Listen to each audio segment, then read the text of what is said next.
Ok, vamos mergulhar no Bitcoin, a moeda que nasceu de uma crise financeira global. Olha só, essa manchete sobre o resgate de bancos está gravada para sempre no primeiríssimo bloco do Bitcoin. A crise de 2008 preparou o terreno para uma ideia bem radical, que nasceu ali, do caos financeiro. Aí uma figura misteriosa, Satoshi Nakamoto, apareceu com uma solução: um novo dinheiro eletrônico. Na prática, o ponto principal do Bitcoin é remover os bancos da jogada, sabe? A analogia perfeita. O que o e-mail fez pela informação, o Bitcoin quer fazer pelo dinheiro. Isso muda completamente a lógica de em quem ou no que a gente confia para mandar dinheiro. Imagina só, é como um livro caixa global, super transparente, que todo mundo pode consultar. E é esse processo que impede que alguém gaste a mesma moeda duas vezes. Tudo isso sem um banco. E por esse trabalho, os mineradores são recompensados com bitcoins novinhos que entram em circulação. E, aqui, está uma diferença crucial. O Bitcoin é limitado. Vão existir no máximo 21 milhões. Para os lojistas, isso é ótimo, pois acaba com o risco de estornos fraudulentos de cartão de crédito. Pensa bem, esse é o custo médio para mandar dinheiro para fora do país do jeito tradicional. Com o Bitcoin, dá para enviar dinheiro para o mundo todo com taxas bem baixinhas, quase zero.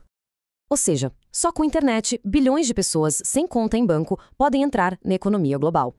Para quem vive em países com economia instável, é uma forma de proteger o próprio patrimônio.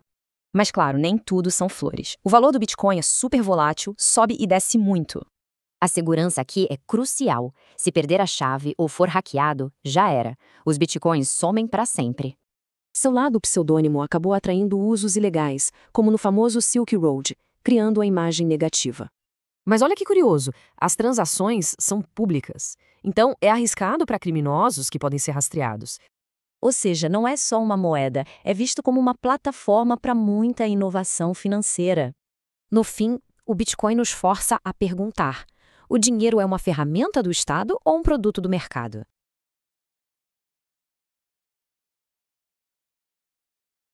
Olá, hoje a gente vai mergulhar de cabeça nas ideias por trás do Bitcoin. E para guiar a gente nessa jornada, vamos usar o livro do Fernando Ullis, Bitcoin, a moeda na era digital. A ideia aqui é entender de onde veio isso, o que motivou a criação do Bitcoin e, claro, como essa tecnologia toda funciona na prática. Então, para a gente entender o Bitcoin, a gente precisa voltar no tempo.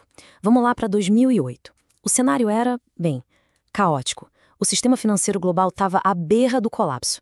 Era a pior crise desde a Grande Depressão, lá em 1929.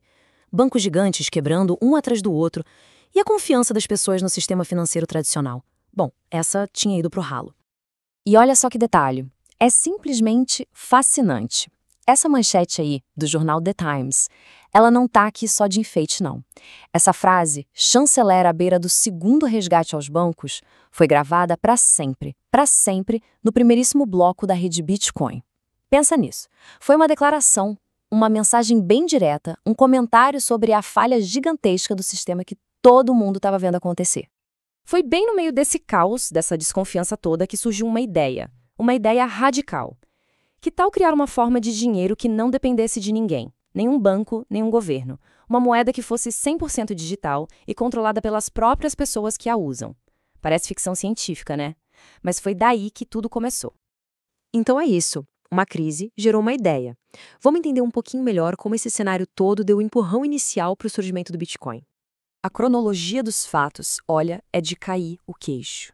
Setembro de 2008, o banco Lehman Brothers quebra e a crise se aprofunda de vez. Apenas um mês depois, outubro de 2008, uma figura anônima, conhecida como Satoshi Nakamoto, publica o famoso white paper do Bitcoin. E aí, pum!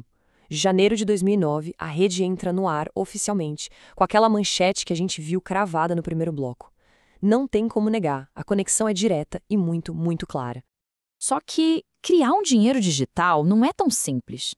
Tinha um problema fundamental, um desafio que assombrava os cientistas da computação há décadas. E era preciso resolver isso primeiro. Vamos ver que desafio era esse. Vamos pensar no nosso dia a dia. Quando a gente faz um pagamento online, sei lá, com o PayPal ou com cartão de crédito, tem sempre alguém no meio do caminho, certo? Um banco, uma empresa, alguém de confiança. É essa empresa que tira o dinheiro de uma conta e coloca na outra. A proposta do Bitcoin é completamente diferente.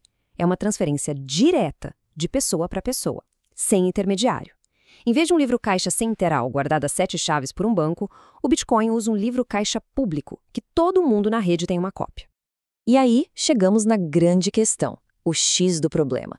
Se dinheiro digital é basicamente um arquivo de computador, o que impede alguém de fazer um copiar e cola e gastar a mesma moeda 2, 3, 10 vezes?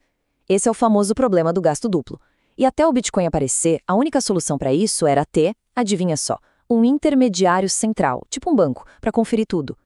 A solução que o Satoshi Nakamoto encontrou para esse problema é a tecnologia que faz o Bitcoin funcionar. É um motor por trás de tudo. E esse motor tem nome: blockchain. Vamos entender como ele funciona. O processo é mais ou menos assim.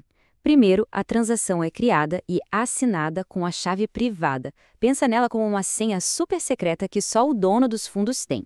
Depois, essa transação é transmitida para a rede global de usuários. É como gritar numa praça pública: "Ei, tô mandando dinheiro para fulano." Aí, a rede inteira confere se essa transação é válida, se o dinheiro existe mesmo, olhando todo o histórico público. E se estiver tudo certo, a transação é validada e adicionada para sempre num bloco de informações. Então, a blockchain é isso aí. É esse livro caixa público distribuído que todo mundo pode ver. Ele é literalmente uma corrente de blocos, um blockchain, onde cada bloco guarda um pedaço do histórico de todas as transações já feitas. E o ponto-chave? Essa corrente é selada com criptografia pesada. Isso faz com que ela seja extremamente segura e, na prática, impossível de alterar o que já foi registrado lá atrás. Ok, mas quem faz esse trabalho todo de verificação? Quem garante que está tudo certo? São os famosos mineradores. Eles não usam picareta, não. Eles usam poder computacional.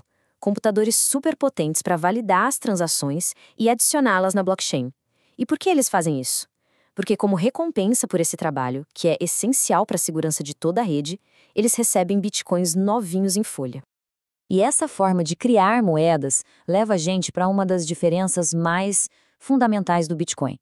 Pensa nas moedas que a gente usa, tipo o real ou o dólar. Os bancos centrais podem a qualquer momento decidir imprimir mais dinheiro. A oferta é teoricamente ilimitada.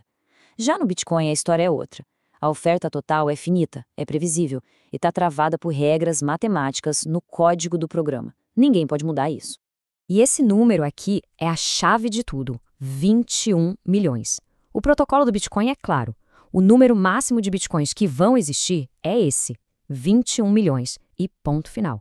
Nenhum a mais. Isso cria algo que nunca tinha existido antes: escassez digital de verdade. Num mundo onde o dinheiro tradicional pode ser impresso sem parar, perdendo valor com a inflação, ter essa certeza matemática é talvez a base de toda a proposta de valor do Bitcoin. Bom, uma tecnologia tão revolucionária, tão diferente, é claro que não vem sem polêmica. Ela traz junto um monte de promessas, mas também um monte de riscos. Vamos dar uma olhada nos dois lados dessa moeda? O lado da promessa, o potencial, é realmente enorme. O livro do Urlich aponta várias coisas: a possibilidade de ter custos de transação bem mais baixos, de fazer remessas internacionais de forma quase instantânea, de dar acesso financeiro para milhões de pessoas que não têm conta em banco e até de servir como uma proteção contra a desvalorização de moedas fracas. Sem falar que pode ser uma plataforma para todo um novo universo de inovações financeiras. Mas, como em toda grande promessa, existe o outro lado, o lado do risco. E como em qualquer inovação que mexe com estruturas tão antigas, o caminho está longe de ser tranquilo. É fundamental ter clareza sobre os desafios. E os riscos não são poucos, e são bem reais. A gente está falando de uma volatilidade de preço absurda, que sobe e desce o tempo todo, riscos de segurança, como roubo de carteiras digitais, a chance de perder os fundos para sempre se a pessoa perder a senha, por exemplo. Não tem esqueci minha senha aqui. E claro, tem a questão do uso em atividades ilícitas e toda a incerteza regulatória, já que os governos do mundo todo ainda não sabem muito bem como lidar com isso. E essa citação aqui ajuda a esclarecer uma confusão muito comum. Muita gente acha que Bitcoin é anônimo, mas não é bem assim. Todas as transações são públicas, lembra? Estão lá na blockchain para quem quiser ver. O que o sistema permite é o que a gente chama de pseudonimato. Os endereços são como apelidos, eles não estão ligados diretamente ao nome e CPF de alguém, a não ser, claro, que em algum momento essa ligação seja feita. Então, depois de pesar as promessas e os perigos, o livro nos convida a uma reflexão final, mais profunda. Afinal, o que o Bitcoin realmente representa para o futuro do dinheiro? A visão que o autor apresenta é que o Bitcoin é muito mais do que só uma tecnologia legal. Ele é, na sua essência, um desafio. Um desafio direto ao monopólio que os governos têm sobre a criação e o controle do dinheiro. E, por consequência, uma ferramenta que pode, potencialmente, dar mais liberdade monetária para as pessoas. E essa analogia aqui, ela resume a ideia de uma forma muito poderosa. Pensa no que o e-mail fez pela informação. Tornou a comunicação instantânea, global e quase de graça. A proposta do Bitcoin, segundo essa visão, é fazer exatamente a mesma coisa, mas com o dinheiro. E com isso, a gente termina com essa pergunta no ar para a gente pensar. O Bitcoin é só mais uma tecnologia passageira, uma inovação pontual? Ou será que a gente está testemunhando o começo de um capítulo inteiramente novo na longa e fascinante história do dinheiro? A resposta? Bom, essa ainda está sendo escrita.